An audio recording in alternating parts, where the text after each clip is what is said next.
This podcast is intended for educational purposes only.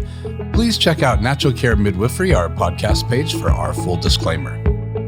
Well, welcome back to More About Birth. We're really excited today. We have a great podcast. We have a special guest, and I'm here with our co-hosts, Angie Hansen and Shannon Bennett. Angie's going to be steering the ship today. So Angie, introduce your special guest. Yeah, this is Cal Spinney. He runs Cal's Fitness in the Tri-Cities, and we're super excited to have him on today because he's a lot of fun. Good to have you. Here. So just to start out, Cal, tell us about who you are, a quick background, how long you've been in the Tri-Cities, where you come from. Well, it's all on calsfitness.com if you really want to know. But at the same time, I'm from Boston. I moved out here in 2000 to work at the National Lab here in the town. By the way, I love the accent. I'll try to tone it down. No, you won't. Bring it up. I love it. I don't have it. I love it. We need some Boston flavor here on the show. Woo. Representing the East Coast here all the time. I'm actually from Pennsylvania. Are you really? Yeah, I came from the Tri-Cities, Pennsylvania, so I know how to red up your car. That means wash it. Yeah. Push the buggy at the grocery store. He's Amish? Get out of here with that. I'm not Amish. I'm not Amish. I had a car, He is man. not I bought my Amish. first truck from the a car. I don't Amish. qualify. Can you believe that? Yeah, but I sold RVs built by the Amish. They're amazing. But anyway, I digress. They make good stuff. I'm from Boston. I came out here to the Tri-Cities to do science at the National Lab. Research scientist. Have a background in resource economics and resource management administration. Was my master's degree. But I burned out at the National Lab after about 5.5 years of stuff that was not particularly rewarding. Woke up one day, realized I was working on a landmine project that was ethically incompatible with my belief system, and just walked, put in my notice, and it was like a little bit of an early midlife crisis kind of thing too. So, and then I looked around what I wanted to do, worked for UPS for a while, rode up and down the West Coast on my motorcycle for a while, and then realized that working at a desk and the stress of life had taken its toll. I was a little hunched. I was working out all the time. I was about 10 pounds heavier than I am now. And I just was like, dude, I'm great, but I couldn't move. And I was like, so I needed to change what I was doing. And Pilates was, given my science background, looking around at the different options of how to become healthy and proceed from 40 into the future. Pilates is by far the best thing to do and has been for the last 70 years since Joe started doing it. And it remains the best thing today. So you're saying I need some Pilates? I know I do. Well, I'm going to let you answer that question with regard to him. I'm not So touching isn't that. it S or not? Pilates? Yeah. His last name was Pilatu, and they changed it when he came here. He called the exercise system Contrology. So the whole issue of like calling it Pilates wasn't even a thing until he died. Okay. And then the people that took over started calling it Pilates, and he was Joseph Pilates. I just asked Angie this morning, like, Pilates, is that singular? Is it plural? Yeah, no, it's Is there a singular. Pilat? It's his last name. Okay, so I know we've talked about this a little bit before, but tell everybody, how many hours did it take for you to become an instructor? Because this is a lot different than a lot of gyms. Like you go to the gym and you think you're getting a trainer. Right. And it's a lot different. So tell us about that. It's wildly different. I could have become a trainer for less than $1,000, a couple of weekends online study, and then I could have gone to work at Gold's as a trainer. Really? And it would have been the easiest possible thing for me to do. It's just you don't have a lot of anatomy. You don't have to worry about much of anything. I am not calling Gold's trainers inadequate or in any way not good at what they do. But the level of effort and investment to become a Pilates trainer, it was pushing 900 hours, 600 plus. I was terrible at the end of 600 hours of practice, and I needed a lot more. Wow. You cannot do Pilates on 600 hours. You just have to practice and practice more teaching. So anyway, it was a little under $6,000 all told investment. It took me a long time. The training was anticipated being 6 months, 9 months. Okay. Wow. But realistically, I had no is. idea. what's the rule of thumb? You got to do about 10,000 hours to become an expert at something. Try teaching a Pilates class with people that have been doing Pilates for years as a new instructor with 600 hours. They're laughing at you. They're like, dude, you're awful. These women will pull no punches. They're like yawning in the class and pick up the pace, and I'm reading from the list. It was horrendous. So it wasn't until years later that I actually became a good instructor. And it hasn't been in the last 5 years, that I have enough mastery to play around with it and experiment a little bit and really know what I'm doing. So thousands of dollars, hundreds of hours. It's completely different. There is some similarity in the dance world in terms of a level of effort put out to become good at what you do. There's some similarity in the PT world. There's a lot of crossover between Pilates and physical therapy. So, you kind of get the idea. It's definitely not just going to the gym, finding a I'm trainer. really ignorant. I've never done Pilates. I haven't researched it much. Is it all done on the equipment, or is it just Like on the done floor? on a mat? I mean, because I've seen people's Pilates machines. Is that what they're called? Apparatus, but yes, They're equipment. apparatus. We don't call them machines, but I'm like really not knowing what I'm talking about here. Pilates is practiced. It's done on the equipment. If you are a serious Pilates person, you need to either have the reformer, the Cadillac, and the Wonder Chair and those things. But you can do Pilates on a mat. Okay. So in the airports, they have those little yoga lounges now, the exercise rooms. You'll often see people doing a Pilates mat class, 20 minutes in between flights, because cool. it's incredibly balanced in what you get out of it. But the mat really has its limitations.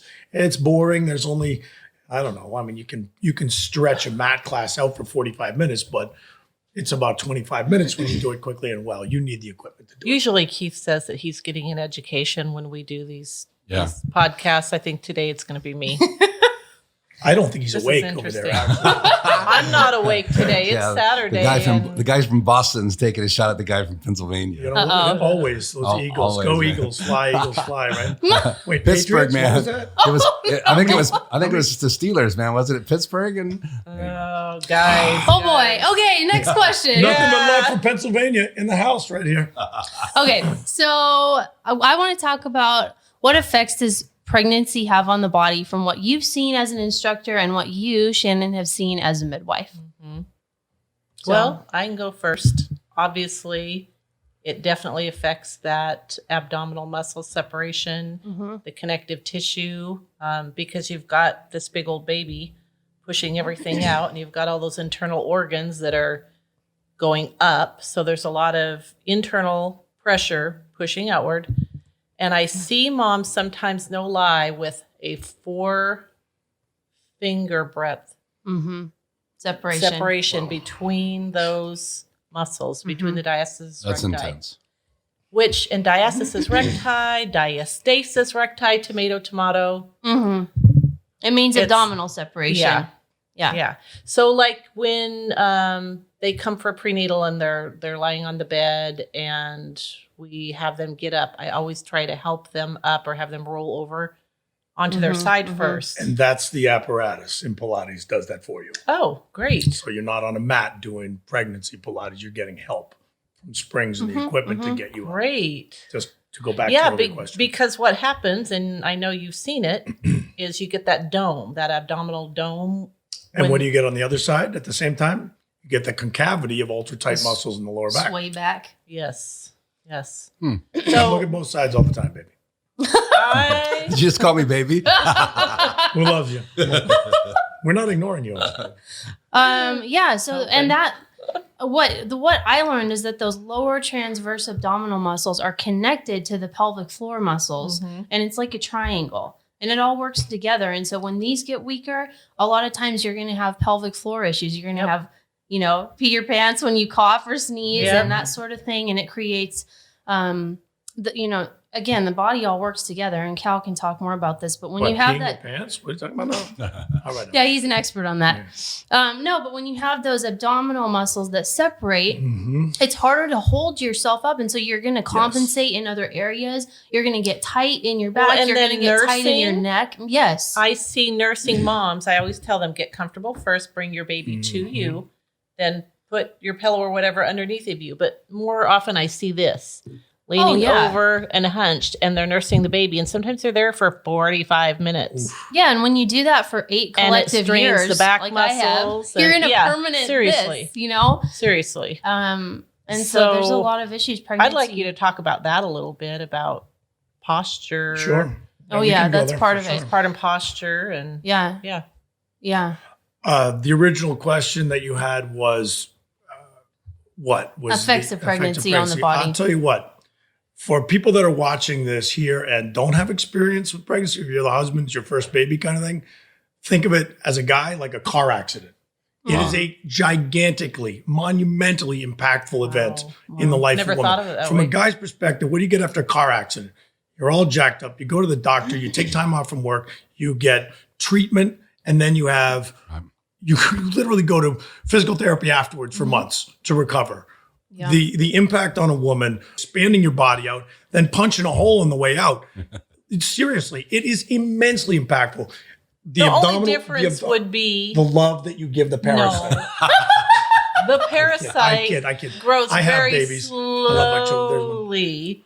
Well, so yes, And and a the car trauma is accident prolonged. happens, So it's a boom. 9-month car Right. accident. It's crazy. From a guy's perspective, it's outrageous. So when was the last time a guy's hip spread?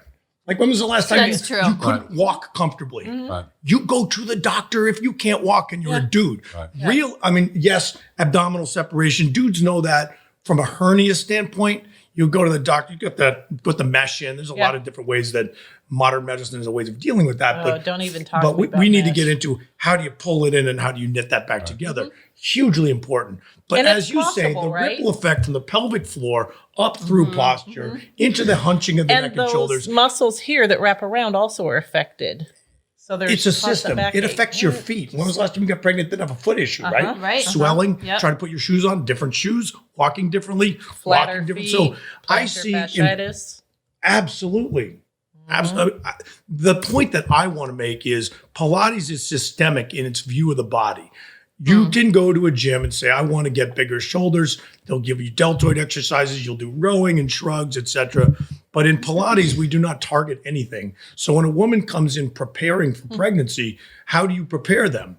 Holistically, the entire body. Core. But you start to soften up the fascia on the feet in presentation for the oncoming plantar fasciitis. That's what the apparatus does. It's got a hard foot bar at the end. You've It's got awesome. shoulder blocks that you push up I against. need to do Pilates. I've been telling you, I'm saying.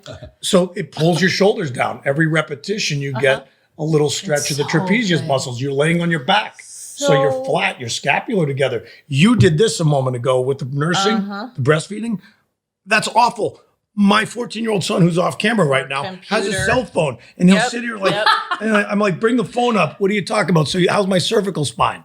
Bring the phone up, pull the shoulder blades back, lift the sternum, bring it up in front of you. So you can't do that with a baby. Baby's down here, it's different.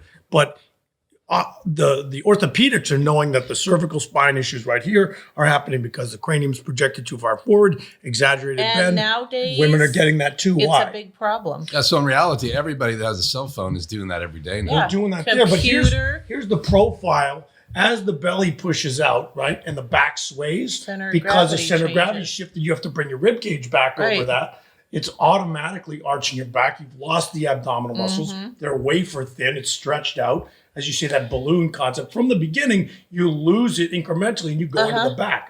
Vertebrae are different bones. There's no direct bone up. So because they're all mobile, you have to tighten up here, back muscles, and you're not using your pelvic floor. That's done. Well, Put it's the pressure down. Crazy to me Then you've hunched forward because and you've got this exaggerated curvature of the spine. Yeah. It's Yeah. My point is it's systemic. And so when I look at it from a Pilates standpoint, you are seeing a person as a system and not a lower back or a pelvic floor, an abdominal tear. so you don't target like Hmm. I've got a backache or my neck's bothering me or I've got plantar fasciitis. It's more let's just treat So and work on the whole person.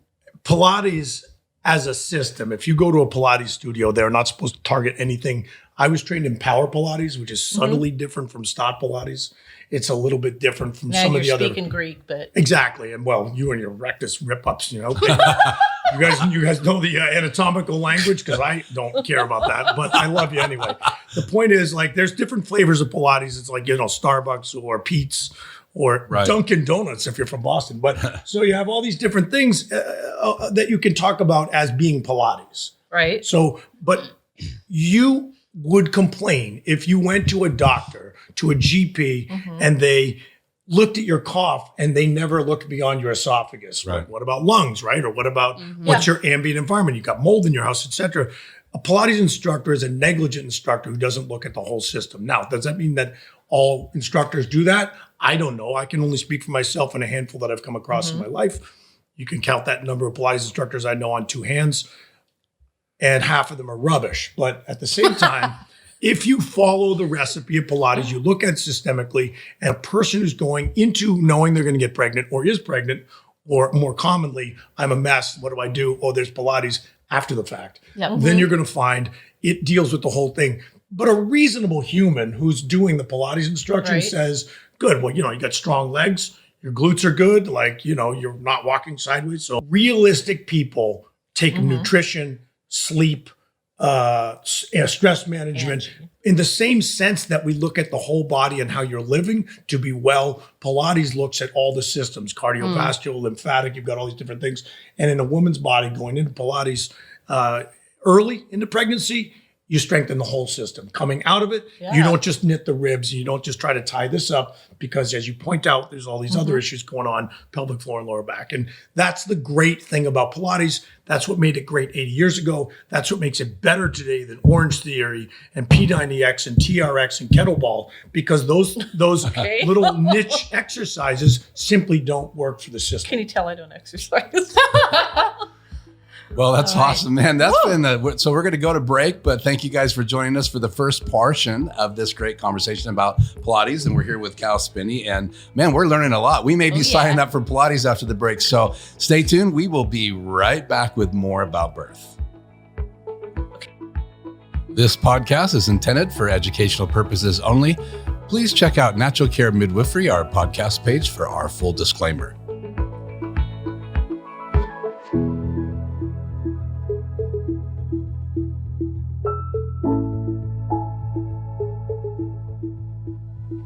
This podcast is intended for educational purposes only. Please check out Natural Care Midwifery, our podcast page, for our full disclaimer. Welcome back to More About Birth. We are actually excited about this next half, and we've been talking to Cal Spinney, and we are learning lots about Pilates. So Angie, take it away here. Well, as I was just trying to say, I want to talk about your passion to help women with Pilates, because I know we've talked about this a little bit, you and I, and just women that are feeling run down. They're postpartum, maybe they've had multiple kids, no rehab. Like, as we just talked about, if pregnancy postpartum can feel like a car accident and you do nothing about that, and then you go and have another car accident and you do nothing about that. And so I know there's a lot of our listeners out there that are just feeling stuck at home. They love their children dearly, but it takes a toll. And feeling bad about their They're feeling self-image. bad. Yes, you feel awful about your self-image and the toll that takes, and it plays a part in postpartum depression. And so how does Pilates fit into that? And what's your passion in helping women through that? Loaded question. Yeah, that's a real minefield right there. First of all, I need to have a caveat. I'm not a woman, so I don't really know. So take what I say with a giant grain of salt. I'm glad to hear Number that. two, I'm a divorced dad of two, so I'm a clear failure in dealing with women at a personal level. So you can take that, add that on. Number three, I apologize for calling it a car accident if that trivialized it to some people, because it's a profoundly important thing in a person's life. It's meaningful at many levels, and I didn't mean to be like, it's a car accident. It's not a car accident. And I was talking specifically about some of the impacts on the body. Right. Yes. My passion for helping everyone, and not just women. I have 30% of my client base is men, and typically they are just as profoundly impacted by improving their strength, their flexibility, in particular, their stamina and their balance and stability from Pilates as the women are. But because of this podcast, as the folks it has, I'm going to answer it, but that needed to be said. But with the women, it's layered deeper because of so many other things we don't need to get into. More complicated. Oh, yeah. More complicated. Men Not are me. just as complicated. We just don't talk about those complications as much. But real, and you don't want to care or ask either because you're too busy talking about yourself. But I think that the studio Pilates is much better for women than men right out of the box, because estrogen creates flexibility, Testosterone creates tight muscles, ligaments, and tendons. As a broad brush rule, not all guys are tight. Just because you have low testosterone doesn't mean you're going to be flexible. But Pilates is based on 4 simple S's. We call them: strength, stretch, stamina, and stability. Flexibility, stretch. If you take that away and you're a guy, you're a wobbly table on 3 legs. Like, it's a mess to do Pilates without the 4 pillars underneath you. And Pilates, being what it is, will always show your weakest link. It will expose that and will work on that first. And sort of, if you imagine a 4-bar histogram, strength being 5, how many of those 5 different, like you're a 4, you're a 3, and all down. If you have one, which men are flexibility is their typical problem, it is going to cause you, and you're not going to be able to do your exercises. Women come in generally more balanced, and then they hit the situation which takes that away. You're losing your mobility. You're not able to work out as well anymore with pregnancy. Pain goes up, and you're feeling uncomfortable. We'll get back to the whole issue of the sort of the emotional side and how Pilates affects that. But I think that it's easy to have a deep sensitivity to that. When you see somebody struggling, when you see somebody dealing with something they don't know how to handle, and because Pilates is so incredibly available for anybody, you don't need to know Pilates to do it. That's what you're paying me $50, and if you live in a city, $110 an hour for. Whoa. Like, literally, We're in the wrong business. Don't go there. I think that it's really easy to have sympathy for, and anybody in my world that doesn't have that shouldn't be doing it. It's just that simple. Like, if you can't generate an understanding for and compassion, but anyway, people self-limit. Like, you're not going to go to be a Pilates instructor if you don't have that. Now, the compassion thing is pretty easy. It's been there for me all along. Tying Pilates into emotional stability, feeling good about yourself. These things are kind of self-evident to me. There's a number of things that can drag you down. Again, the bad nutrition, lack of support in your family, your immediate partners, children are eating your sleep. They're affecting what you eat. I think that, not being a psychologist and not being an MD, I step back and I don't try to get into the weeds. And if you look back sort of 40,000 feet looking down, it's easy to see the landscape. And the landscape is, when you move more, you feel better. When you can move more, you're likely to move more. Yeah. And at that's the true. extreme illustration of that, you get messed up and you're in traction. Muscles atrophy, you're housebound. We punish people by putting them under lockdown, solitary confinement, or house arrest, right? So the opposite of that is get out, move, smell the fresh air, go to the forest, walk on the beach. You'll feel better. It's just common sense. Like, everyone knows that. But dig a little deeper and start to solve the problem. Start to knit the abdominal wall back together. Take a couple months to let that happen naturally, and don't just go to the surgeon and get the mesh put in. And you have a sense of accomplishment. It's incremental. It becomes habitual. All of a sudden, you're standing taller and having better Feeling posture better. because the equipment puts you in perfect posture. When you're working out with Pilates, you're never working out like this. We're not going to do any biceps curls. We don't do, but everybody's like, those biceps curls. Right? So we're going to put the arms on a preacher bench in the gym, set them forward and lift the bar, right? And then you stand up and wonder why you went home like this. Right? So Pilates, flatten your shoulders on the mat, and then you do your exercises, whether it's arm motions or raises. I'm not going to let you do it like that. You're going to do it with that. So you end up at the end of your hour, or your multiple hours every week, or your months, even your years of doing Pilates, and suddenly your brain doesn't have to recalculate good posture all the time. Do you know what good posture is? Conceptually, the 3 curves of the spine. You don't have to in Pilates. Don't ask me that. She's sitting up better just because I'm sitting here. I love it. Don't ask me that. I know Right. what's comfortable. Yeah. I know We're all it's a self-conscious rhetorical now. question. The point is, most people do not know. And so when they try to fix it, what do? They overarch the back. They thrust the boobs out. Is this good? Like, no, it's not great. It's just the Okay, opposite. let me And ask you something. Pendulum swing too far. I've heard several different things about posture. How personally are you going to get here right now with me? No, I'm not. My husband's sitting right there. Is that So- look in his eye the whole time? All right, I feel like that's why I'm over here. So I've heard, when in doubt, stick it out for your bum. No. Lift the sternum. When- Lift the sternum. Don't stick the boobs out. You don't have to overdo it here. Just pull the scapula gently together. Right. So then I've heard roll the shoulders back and Right. tuck the pelvis forward. No. Then I've heard many different things. So you tell us. Because, and here's the great the great example, right? Here's the old man. Mm-hmm. Yeah. Mm-hmm. The tail's tucked under, pelvis tilted inward, back's arched, hunched. And we've all seen guys, Yeah. or better, I've the young seen guy. 30-year-old baby, women like how that. you doing, right? Like, Yeah, so exactly. none of that's good. That's And then Boston, the though. Kardashian thing, right? Like, how am I looking? Great, awesome. No, that's ridiculous curvature in the back. They all like this. Take a selfie, right? And so anyway, so if you're either way too far, right, it's not good, and you need to correct it. So what's the correction going to be? Whatever you're overcompensating in. Well, you have to here's the thing in Pilates, like everything in the human body starts in the pelvis. Baby rests on it. Where the pelvis is determines the angle of the spine because it's welded together. You can be all like this. It's not affecting your spine. It also determines how easily that baby comes out. Ooh, there's a great place we can go with that. Make that note of that. Talk about next. But I want to go back to how do you fix it? Yeah. And you don't fix it right unless you know what the current state of affairs is. Right.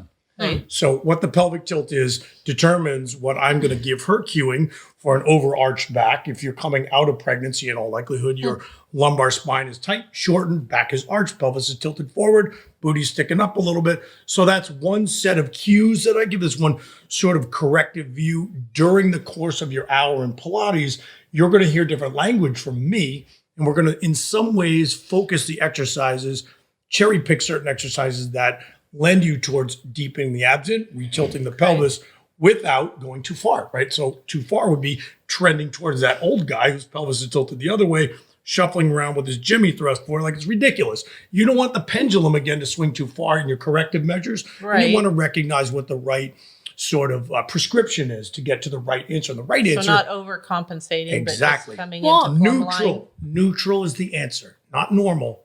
Neutral. Well, but there's- how do you know what it is? Yeah, and there's no one size fits all, which is the huge benefit that private instruction Pilates has over other things because it's Try to do a DVD on Pilates. it's individualized.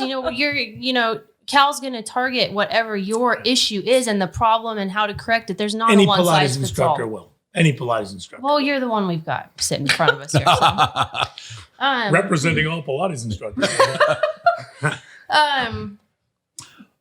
Yeah. But how does that relate to pregnant women, right? So pre-pregnancy, let's say you're 19, you meet the man of your dreams, you're like, hey, let's pop out a bunch of kids. Great. So get ready. Strengthen the pelvic floor. How? Kegels. Great idea. How else? I don't have a clue. Squats. Good answer. You do Pilates. Squats. Because the exercises that we do, you pull the belly button in. Squats will do your booty. It'll build up a nice big booty and some strong It helps legs. the pelvic floor too. Doesn't have to. If can you do it squat. right. Yeah. You can do it If wrong. you do the right kind of squat. That's another subject. Well, no, that's a good subject for why would I choose to go to different kinds of exercises. You're going to want the instructor that's trained, or maybe you find the instructor at Gold's that's been through pregnancy and understands that aspect. That's totally possible. But it's enmeshed in Pilates. It's woven in from the very start in Pilates, that sort of foundational understanding that I'm going to move my arm up here. It's going to start here. And it radiates through my midsection so that I can support the shoulder in the right place to get to the right thing in the arm. And so Pilates, stepping back a minute I need help. to go to why is Pilates so good? Like, how is it that Pilates became as appropriate as it is in 2020 when the guy developed it 80 years ago? Right? Because he drew from dance, he drew from circus act performing with trapeze and stuff, and martial arts. And he was a student of anatomy because he had rickets and some other problems growing up as a kid, paid careful attention to anatomy. And he recognized that his goal was wellness, and it wasn't the best dancer or the bodybuilder or the healthy mom. Well, I'm sold now. Yeah, absolutely. I was too. Great. Does that mean we're over? I've done my job? No, Pay me, so Pilates We people. want to You know owe me. about the big question everybody has is the diastasis recti. Okay. All right. well, can I just say personal story? I had a big diastasis recti, 3.5 finger widths. My belly's just hanging out. It's terrible. And it is. And so I started doing Pilates with Cal, and I was totally amazed because I didn't know if it was ever going to happen I for noticed me. right away. And you can't really see it because it's hidden under what Shannon likes to call fluff. But underneath I can there tell somewhere is that has totally It's a nice started word to for close, fat. and it really I mean, only took a month and a half of doing it consistently, a couple times a week. And that Made a was already difference. starting to close, and it made a huge difference. And so that's huge because it really works. And it really plays into the whole postpartum depression thing and feeling Yes, better How you feel postpartum about yourself. and rehabbing postpartum. I know that Energy I was And the frustrated. relationship at home is better. It kind of builds and stacks. Well, and I know every time I've exercised, Yeah. I feel better. Yes. I mean, that's the one thing I do know. I need to do more of it. I need to be more committed to it, but I always feel better You if just I walk physically or feel better. You exercise. mentally feel better. I'm 58. So If And I you do need- Pilates, and I I need guarantee Pilates. you feel better. How old do you think I am? you are, I don't know, 45? Real close. I'm 50. Okay. I was going to say. See? So You look Sure. 45. everybody knows how frustrating it is, and postpartum women know Sorry. how frustrating Yes. it is to try to do something good for yourself. I'm going to go exercise. I'm going to go for a jog. I'm going to do some crunches or whatever. And you hurt yourself. And It you're like, makes it well, shoot, worse. I can't do anything to help myself because every time I exercise, I get setback. hurt. Right. You have a setback after pregnancy and you're feeling worse. That's like a recipe for months and months of potential awfulness. So that is one thing that's really important. I'm glad you shared that with people. That has an accelerator effect. You end up eating better. You end up Absolutely. sleeping more regularly. You're Yep. building better habits across the board. You're better able to raise your Yeah. children because you have a positive attitude. Just the energy level. Well, Would be look, kids so they beneficial. mimic us, right? Kids mimic us. I wish my children would totally adopt my posture, but you can see them trying to do Look what at him I'm sit doing. up now. And they know that exercise is a regular part of their life. Yeah. They know that I feel better from it. They're much more likely to do it. I'd rather have them ape my good behaviors that I'm showing them. And I would like to recommend to any Exactly. mom who's going through a preparatory for birth or through is exercise will help you literally look at the world with a demeanor that's a little bit more upbeat, a little more positive, a little more definitely. energetic So of any kind. So You're it's not saying Pilates. that it I'm not- starts before pregnancy. They need to get in there Absolutely. and prepare for What he's saying. pregnancy. And then there's not going to be as many issues afterwards. Is Let's that what say you're you're a saying? smoker. Okay. You aren't going to start getting better until you stop smoking. Right. Stopping smoking is a hurdle most people cannot get over. The process of quitting and getting rid of nicotine in the system is at minimum 21 days. So that's just this giant hurdle you got to get over to get back into good. So the longer you wait in life, the more flexibility you lose, the more you become That is solidified into your poor posture. It's harder to break as you get older. Bring me a 70-year-old. They say, I want to have perfect posture. I say, we might be able to keep what you have. We might be able to slow down the effects of aging. What if you're 55? What happens at that point? You're awesome, baby. Come on. I'll help. Come to the studio. I'll help you out. You can fix me. I can, well, Well, and I just have to say can real help. quick before we run out of time that, we talked a little bit at the beginning about the $50 an hour, and a lot of moms with young families can't afford this. But come to classes. Do there are duets. group classes that are cheaper. Find an But instructor. They'll cut you Oh, a deal. great. But Trade. it is an investment. And I think husbands need to hear this, that for your wife who's raising your family, and Your life will be better if your wife does Pilates. I kid everything you will be not. better if your wife does Pilates. And At every level. Don't- and he does mean I every get level. Christmas cards from husbands. I don't get them from That's the wives. hilarious. Those But this pelvic is an floor investment, muscles and have if- improved. If you had some Happy kind wife, of happy life. physical therapy that needed to happen or a medical issue, you would take care of it. And we need to start Right. seeing pregnancy rehab as an essential part of the whole pregnancy and birth And preventative. process. Preventative. Absolutely. What do you, a pound of prevention, ounce of cures? Or Do get you it backwards, find right? many Yeah. insurance companies I have nowadays no will idea. pay for gym memberships or Massage health therapy, classes? even Oh, acupuncture. especially Chiropractic? physical therapy if they see it as rehab. Right. So I try, want to- try to make that Possible work. You could get it paid for It's through your insurance. But Theoretically possible in the cities, you're more likely we're to find having it out in the boondocks. to like us. wrap this up. Yeah. Keith's giving So- us the signal. Keith, great job today, baby. Well, obviously, you can tell we want to talk more. So We do. check out our bonus segment. But that's the end of today's episode of More About Birth. We want to say Thank a you. Thanks, special Cal. thank you Thanks for coming. to Cal Great. Spinney and to Angie and to Shannon. And so tune in again here on More About Birth. Check us out on YouTube at More About Birth. Click and the you link can at the bottom. Yeah, My studio. and go do a Pilates class, Cal says, because Yeah. you will feel better. And if you're a husband, your wife will love you a lot more. So Yeah. we'll see you here next time Love. on More About Birth. This podcast is intended for educational purposes only. please check out Natural Care Midwifery, our podcast page, for our full disclaimer.